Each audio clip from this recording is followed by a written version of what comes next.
Coucou et bienvenue. Alors, imagine si tu étais un personnage de la cour dans le tarot. Est-ce que tu serais plutôt une reine d'épée qui tranche, un page de coupe qui rêve?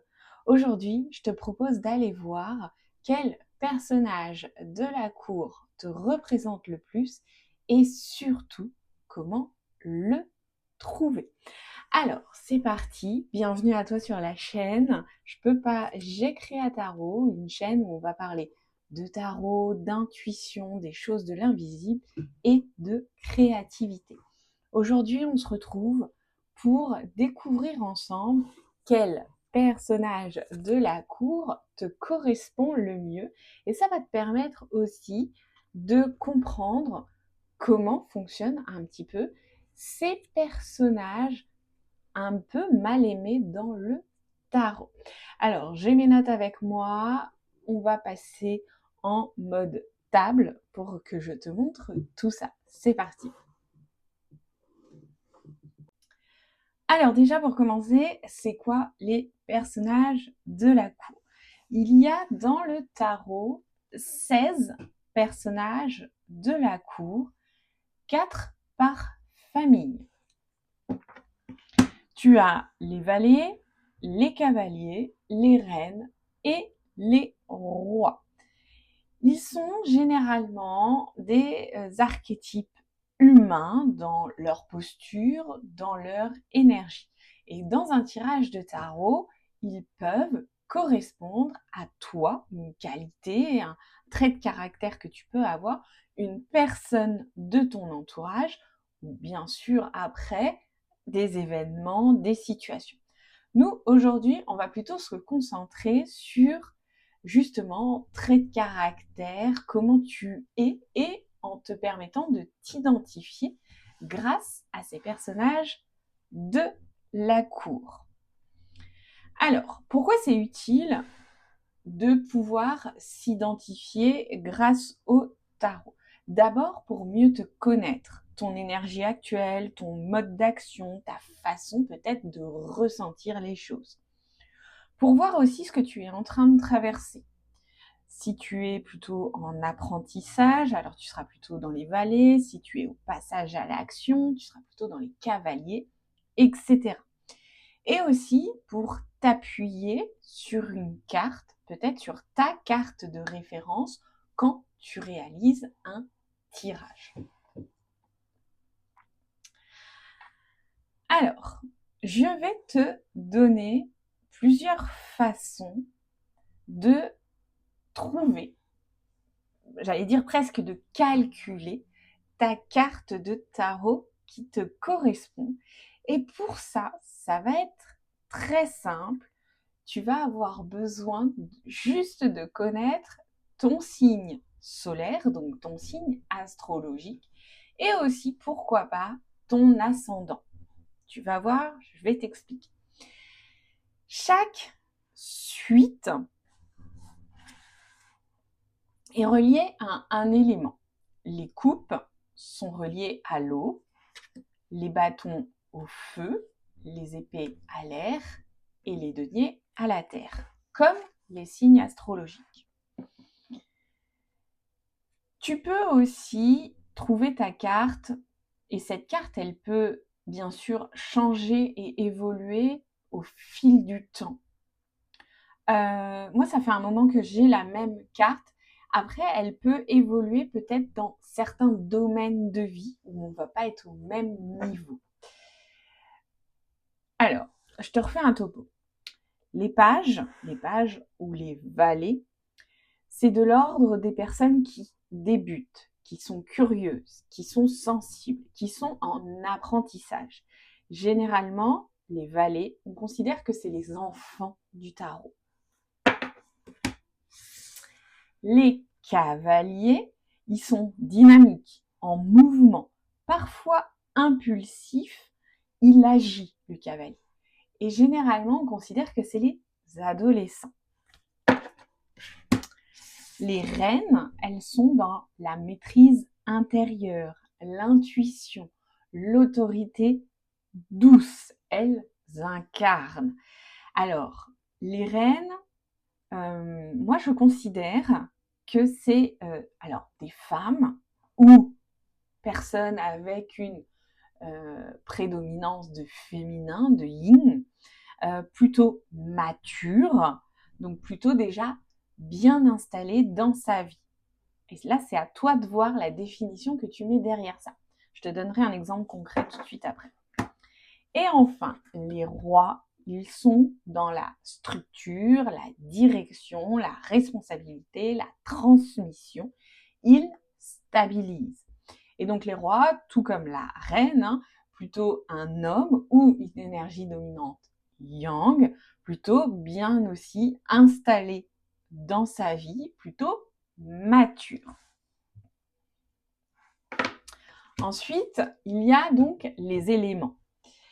Quand on parle des coupes, je vais te prendre les valets pour te montrer, on est plutôt donc dans l'élément eau, on est plutôt dans ce qui concerne tout ce qui est émotion, relation, le cœur. Et donc relié aux signes d'eau, les cancers, les scorpions, les poissons. Quand on parle des bâtons, on est dans l'énergie feu, donc on est vraiment dans une énergie ardente, dans les envies, dans les projets, dans la passion. Et donc c'est relié aux signes astrologiques des béliers, des lions et des sagittaires. Quand on parle des épées, on parle de l'élément air, donc plutôt dans le mental, dans la parole, dans la communication, dans la clarté. Donc relié aux signes d'air, les Gémeaux, les Balances et les Verseaux. Et enfin, les Pentacles ou les Deniers, reliés à l'élément terre, plutôt dans le concret, dans le corps, dans la matière, dans les finances, le travail par exemple, reliés donc aux signes de terre, les Taureaux, les Vierges et les Capricornes. Alors, comme je te le disais tout à l'heure, il est possible que tu changes et que tu évolues en fonction de qui tu es, en fonction du moment dans ta vie où tu es, et peut-être aussi par rapport à certains domaines de vie. Je te donne un exemple concret pour que tu puisses aussi déterminer ta carte, ton personnage de la cour de référence. Et je vais te donner mon exemple, comme ça en plus on fait un peu plus connaissance. Je suis Balance, ascendant Gémeaux, donc moi je suis un double signe d'air, donc relié déjà plus à la suite des épées, au mental, à la communication. Je suis une femme et je me considère comme telle. J'approche de la quarantaine, j'ai 2 enfants, 2 ados, j'ai une maison, un travail. Je me considère donc comme mature. Et donc, je me retrouve dans la reine d'épée. C'est vraiment cette carte qui me suit et dans laquelle je me retrouve vraiment. Et cette reine d'épée, elle mâche pas ses mots, elle peut paraître froide et pourtant ce n'est pas le cas. Elle voit clair, elle est capable de trancher et surtout, elle sait protéger son espace mental. Voilà. Voilà qui je suis.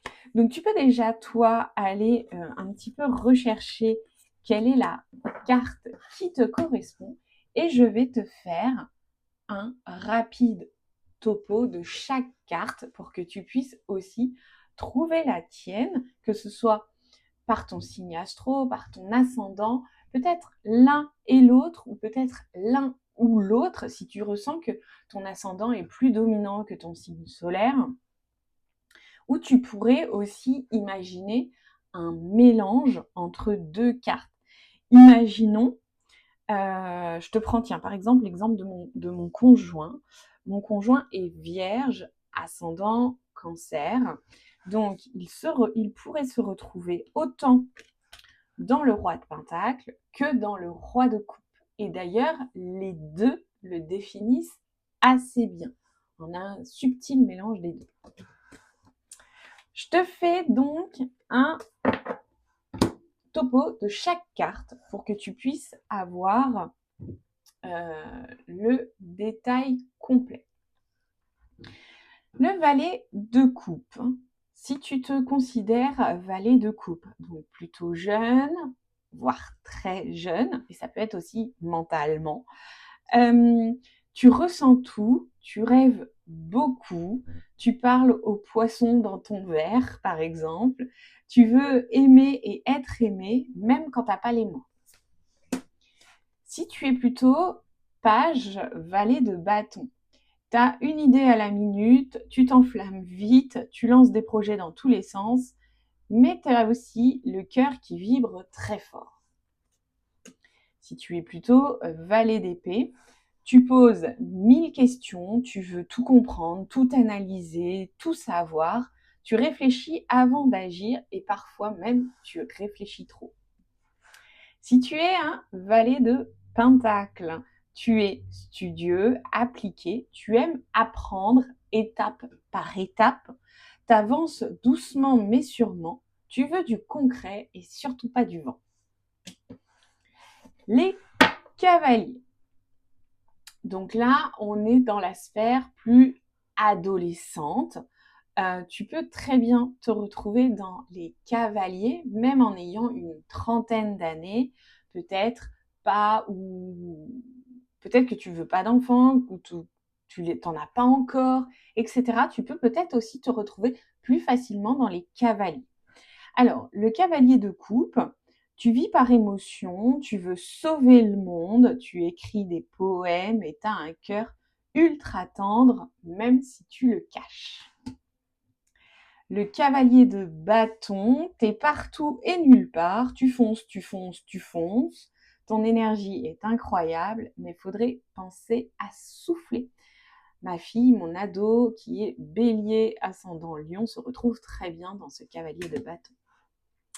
Le cavalier d'épée, tu veux agir vite, convaincre, argumenter. Tu as souvent raison, mais t'écoutes pas toujours les autres. Et enfin, le cavalier de pentacle, t'avances lentement, mais tu ne lâches jamais. Tu bâtis, tu construis, tu sécurises. Pour les reines, donc si tu te considères femme ou avec une énergie féminine plus forte, si tu te considères comme mature. Avec la reine de coupe, tu ressens tout, même ce que les autres n'avouent pas. Tu sais écouter, tu portes les émotions du monde et t'es ultra intuitive. Avec la reine de bâton, tu rayonnes, tu inspires, tu crées.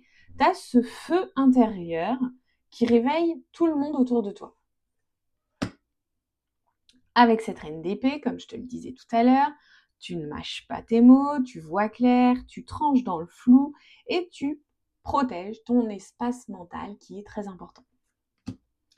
Et enfin, si tu es une reine de pentacle, tu prends soin de ton corps, de ton monde, de ta maison. Tu es douce, fiable et ultra ancrée. La reine de pentacle, je trouve qu'elle fait très énergie taureau féminine. Et enfin, les rois, si tu te retrouves plus dans le roi de coupe, tu ressens beaucoup, mais tu gardes ton calme, tu es capable de gérer des tempêtes émotionnelles sans sombrer, et tu es un vrai pilier affectif. Un roi d'épée, tu penses stratégique, tu règles les conflits, tu veux de la justice et de la clarté, tu es un maître de l'analyse. On pourrait imaginer aussi que tu bosses dans des professions, soit en lien avec la communication, soit en lien avec tout ce qui est stratégie, chiffres, etc. Si tu te retrouves plutôt dans le roi de bâton, tu motives, tu fédères, tu fais bouger les lignes, tu veux inspirer, transmettre, laisser ta marque. Très leader, le roi de bâton. Et enfin, si tu te retrouves plutôt dans le roi de denier, tu veux bâtir quelque chose de durable, sécuriser ton monde, prendre soin avec les moyens concrets et avec une certaine forme d'abondance. L'abondance est avec toi. Voilà pour la carte de référence si tu veux déterminer une carte des personnages de la cour qui te correspond. J'espère que cette vidéo t'a plu, j'espère que tu vas te retrouver dans un de ces personnages. D'ailleurs, dis-moi en commentaire dans lequel tu te retrouves. Si tu as des difficultés à déterminer aussi ton personnage de la cour qui te correspond, fais-moi signe aussi en commentaire. Je t'invite surtout à liker, t'abonner et à me dire si tu veux en savoir plus sur ces personnages de la cour. Sur ce, je te dis à bientôt. Bye.